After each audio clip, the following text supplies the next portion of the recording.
What up, Pittsburgh Steel fans? Matty P here with another episode of Steelers Session Under. We're talking about Teryl Austin. Rumor has it, according to Jerry Julack of the Pittsburgh Post-Gazette, that Jerry Julack has said that Teryl Austin is expected to receive a new contract. He was off contract this season. The rumor was he was being touted for the Syracuse head coaching job in college football, but that sort of hasn't really eventuated according to all reports. And in fact, he might be in line for a new contract with the Pittsburgh Steelers. So does Teryl Austin deserve to be given a new contract as defensive coordinator? I personally have criticized him quite a little bit over the last 2 years. His numbers have been good in some areas, but the Steelers still give away a lot of points at times. They give away a lot of third and longs. They give away a lot of yardage in some games. That doesn't mean that he's done necessarily a poor job when you consider the injuries that he's also had to contend with.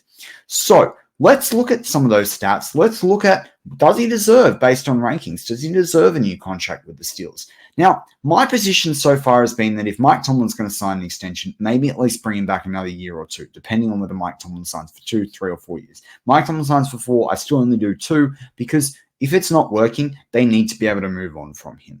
Secondly, I really like Grady Brown, their cornerback coach. So my take over the last sort of 2 to 3 months has been, if they're at risk of losing him, promote him rather and lose Teryl Austin instead, particularly because he was in the mix for this Syracuse position.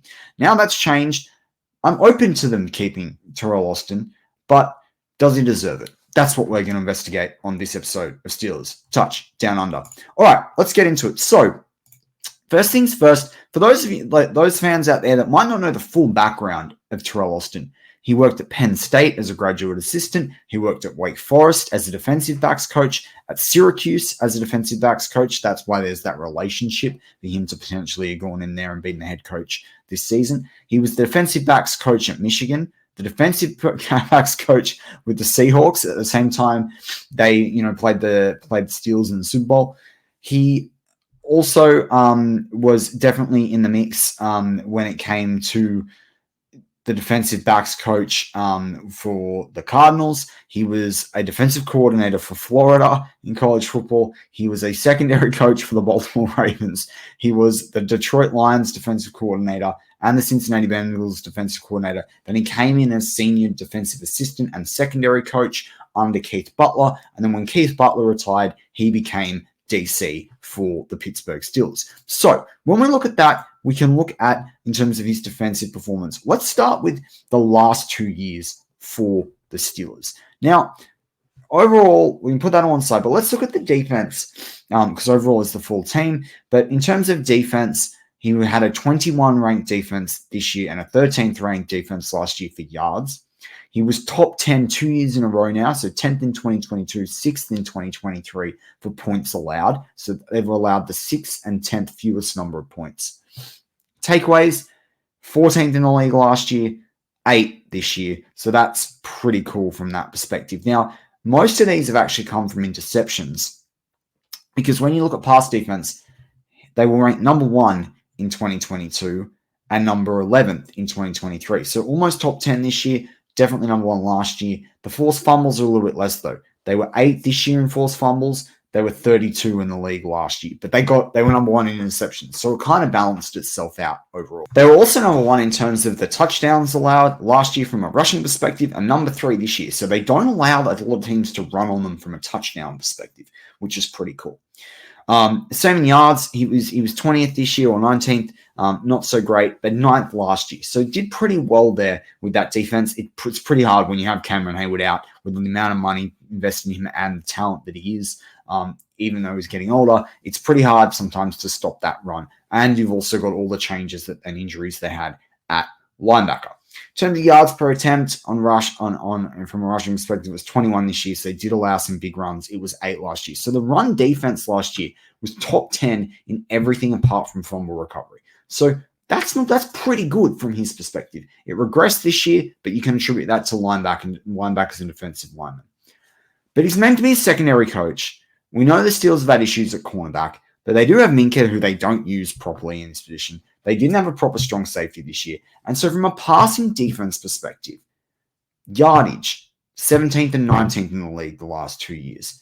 28th and 17th for touchdowns allowed. Now, it improved this year, But honestly, for me, if you're a secondary coach, that's got to be better. And when you look at the rush defense as well, that goes down to who your linebacking coaches are. That goes to down to guys, like Curry, goes down to guys like Carl Dunbar, your defensive tackles coach. Yes, you can bring those secondary guys into the mix, but this passing defense is the one area for Teryl Austin that makes you really question him, because this is the area where you concede points. This is the area where you concede third and longs. This is the area that costs the Steelers because big plays are allowed that often lead to touchdowns. So the Steelers might have a good run defense under him, but it's not what he's primarily responsible, nor is it his trait. And that's a really hard thing to absorb, and that's why I understand why people even criticize Mike Tomlin, because secondary is Teryl Austin's background. That's his bread and butter. It's also Mike Tomlin's historically. Now, that's also where it gets kind of crazy, because if you look at this, if you look at the run defense, you look at the pass defense across Teryl Austin's career. Now, he was with Detroit and he was with Cincinnati. It was a pretty bad Cincinnati team. Like, he was in the 30s and 20s for everything. He had only one. His best thing was being ranked number 18th for interceptions when he was with Cincy. So putting that aside, that wasn't a really bad Cincy team. This is how they ended up with Joe Burrow ultimately. But he really hasn't he's done well. He's been in top statistics from a run defense or rush defense a couple of times before with Detroit. But his pass defense has very rarely in 2 or 3 categories actually been in the top 10. Literally, one year he's been in 2 categories. Another year he's been in 2 categories. So Teryl Austin's bread and butter, yes, he might be a very good secondaries and defensive backs coach, but is he good enough to be a DC? I think that's the question. I kind of would be interested in the Steelers opening it up. Maybe they feel that he'd be lost to another coaching staff if that was the case. But when you look at his coaching tree, from what we know about the fact that he worked for Marvin Lewis, he's obviously worked for Mike Tomlin, he worked for Ken Wisenhunt, he worked for Mike Holmgren, he worked for John Harbaugh, and he worked for Jim Caldwell.